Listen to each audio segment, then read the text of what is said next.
नमस्कार मंडळी, संगमेश्वरी सोनू बंकू डान्स कलाकार या आमच्या यूट्यूब चॅनलवरती आपल्या सर्वांचं स्वागत आहे। तर मित्रांनो, मी आज तुम्हाला रक्षाबंधन याविषयी मला माहीत असलेली थोडी माहिती सांगणार आहे। तर मित्रांनो, आपल्या भारत देशात अनेक सण उत्सव साजरे केले जातात।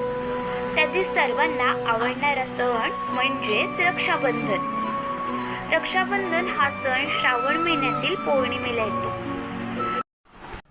तर मित्रांनो, रक्षाबंधन हा सण बहीण भावाच्या पवित्र बंधनाचा सण आहे। रक्षा म्हणजे रक्षण आणि बंधन म्हणजेच धागा। अर्थातच रक्षणाचा पवित्र धागा म्हणजेच रक्षाबंधन। हा सण भाऊ बहिणीच्या पवित्र नात्याचे सुंदर प्रतीक आहे। रक्षाबंधन म्हणजे हातातील राखी साक्षी मानून आपल्या बहिणीचे सदैव रक्षण करण्याचे वचन देणे।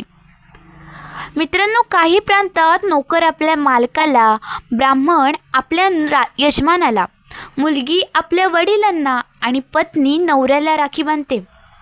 आपल्यापेक्षा बलवान समर्थ माणसाला राखी बांधून आपल्या रक्षणाचे वचन घेणे हीच यामागची भावना आहे। आजच्या या तंत्रज्ञानाच्या युगात अनेक बहिणी दूर राहणाऱ्या सैनिकांनाही राखी पाठवतात। बहीण भावाच्या मनगटावर राखी बांधते। ती भावाच्या सुख, समृद्धी आणि दीर्घायुष्यासाठी प्रार्थना करते। रक्षाबंधन हे भारतीय संस्कृतीचे व सभ्यतेचे प्रतीक आहे। मित्रांनो, रक्षाबंधनाची सुरुवात कशी झाली माहीत आहे?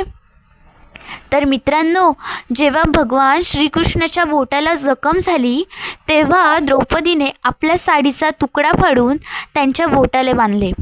कृष्णाने या बदल्यात द्रौपदीला कोणत्याही संकटात रक्षण करण्याचे वचन दिले। तर या प्रकारे रक्षाबंधनाची सुरुवात झाली।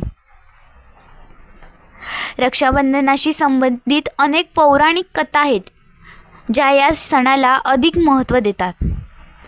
मित्रांनो, तर म्हणूनच तर म्हणतात, कुठल्याच नात्यात नसेल एवढी ओढ आहे। म्हणूनच भाऊ बहिणीचे नातं खूपच गोड आहे। धन्यवाद।